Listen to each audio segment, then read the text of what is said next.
नमस्कार, मैं doctor Neha, practising doctor at Bharat homeopathy. आज के इस वीडियो में हम बात करेंगे क्रोनिक लिवर डिजीज़ के बारे में। मेरा मानना ये है कि अगर पेशेंट्स को सही समय पर अपनी बीमारी के बारे में सही जानकारी मिल जाए, तो पेशेंट अपनी डिज़ीज़ को रोकने में या उसको प्रिवेंट करने में उसको बहुत हेल्प मिलती है। तो इसी बात को समझते हुए, इसी अवेयरनेस को क्रिएट करते हुए आज मैं आप सब लोगों से सीएलडी के बारे में बात करूंगी, यानी क्रोनिक लिवर डिजीज़ के बारे में। सबसे पहले ये समझना ज़रूरी है कि हमें सीएलडी क्यों हो जाता है, क्रोनिक लिवर डिजीज़ आखिरकार क्यों हो जाती है। मोटे मोटे तौर पे बात करें तो इसके दो मुख्य कारण हैं।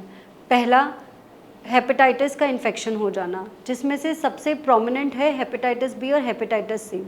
अगर इस तरीके का इन्फेक्शन हो जाए तो धीरे धीरे करके आपके लिवर में डैमेज बढ़ने लगता है।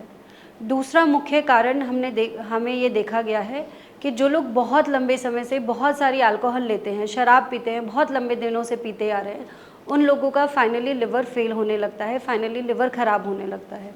तो ऐसे केस को हम बोलते हैं अल्कोहल इंड्यूस्ड हेपेटाइटिस।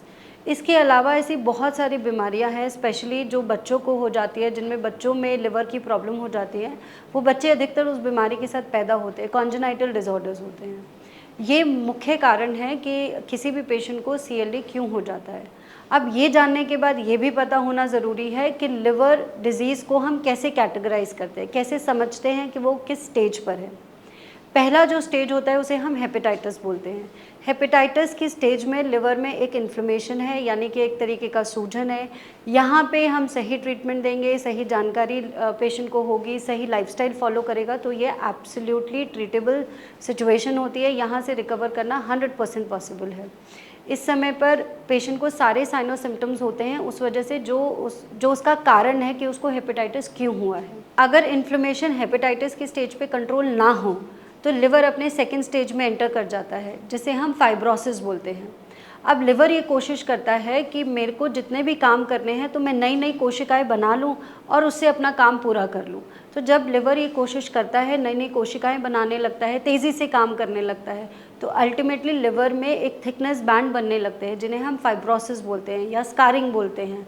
और ये जब फाइब्रोसिस बनने लगता है और इस समय पे भी अगर हम सही ट्रीटमेंट दें, पेशेंट सही लाइफस्टाइल फॉलो करे, तो यहाँ पे भी चीज़ें पूरी तरह रिवर्सिबल होती हैं। अगर किसी भी कारण से यहाँ पे भी हमारा इन्फेक्शन या इन्फ्लेमेशन कंट्रोल नहीं हुआ, तो फाइनली लिवर अपने थर्ड स्टेज में एंटर करता है, जिसे हम लिवर सिरोसिस बोलते हैं।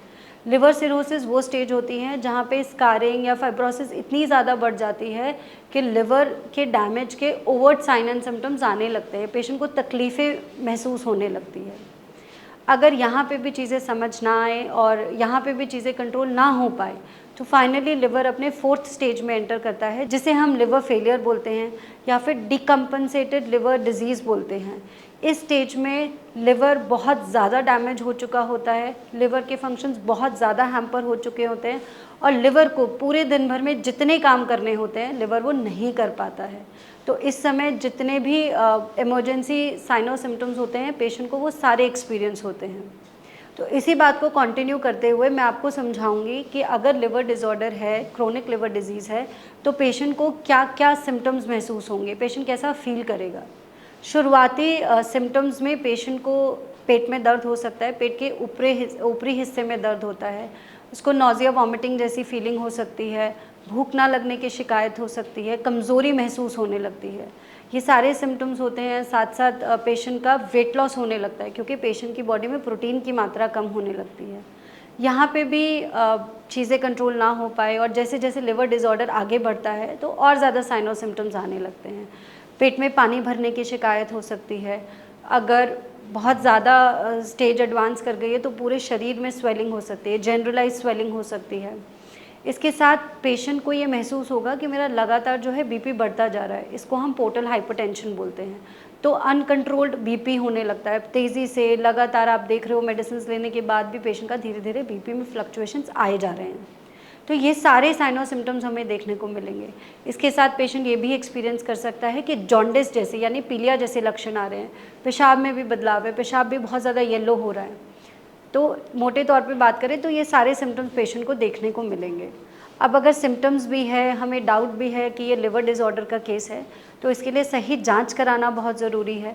सही जांच में हम पेशेंट को सबसे पहले एडवाइस करते हैं कि आप LFT कराइए, यानी लिवर फंक्शन टेस्ट कराइए।